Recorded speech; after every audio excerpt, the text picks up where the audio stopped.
Kuyang, welcome back to another video nga pala. So, syempre hinahandugan ko kayo ng marikit na dalangin ko. Sorry, hindi pala yan. So, for today's video nga pala, punta ako ng Tacloban. Lusot muna ako dito sa checkpoint. Gagawa pala ako ng bike check ngayon. So, sa kagrupo ko, si Randy Nicolas, yung bike niya, gagawan ko ng bike check. So, check out na lang. Please keep on watching.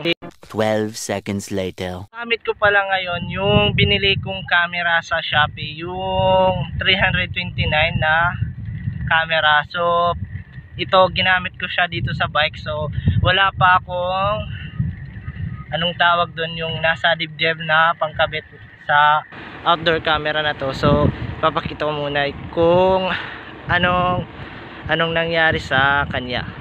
Pala yung camera dyan ko nilagay kasi mas ok kasi dito sa down tube dito, so hindi to kasya.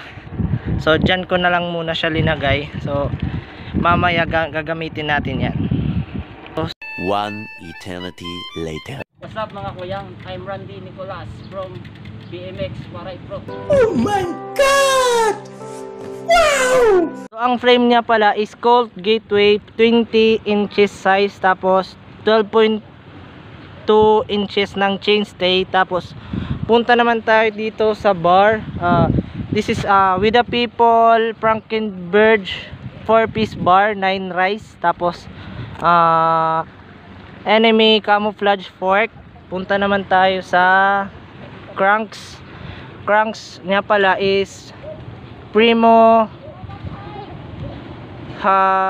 cranks, tapos muscle cranks nga pala. Tapos yung sprocket niya is di ko din alam kasi nawala yung brand niya. So this is a 24 teeth. Tapos yung ano pang tawag dito, KMC chain, peanut.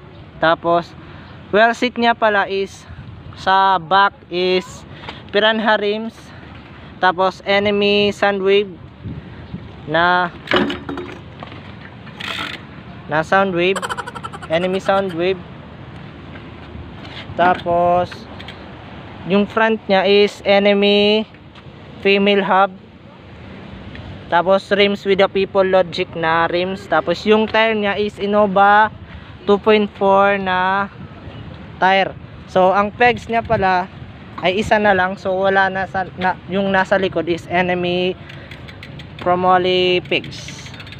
So ay punta pala tayo sa seat, Enemy fat seat tripod. So tripod post, the project Philippine brand siya from BMX Cycle Center. So tapos yung pedals is Enemy pedals color yellow.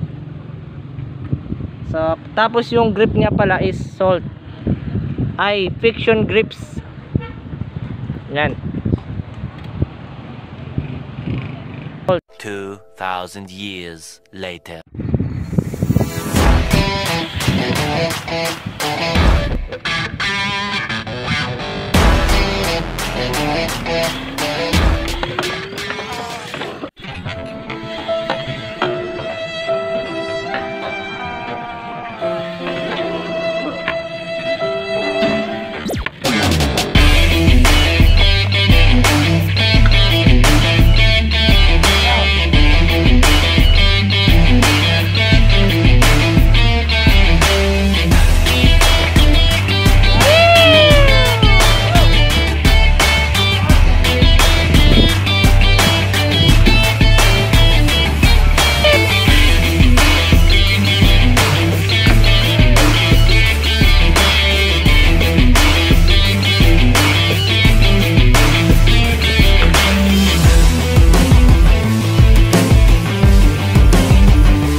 never leave me alone. Say I don't answer the messages or pick up my phone. Say we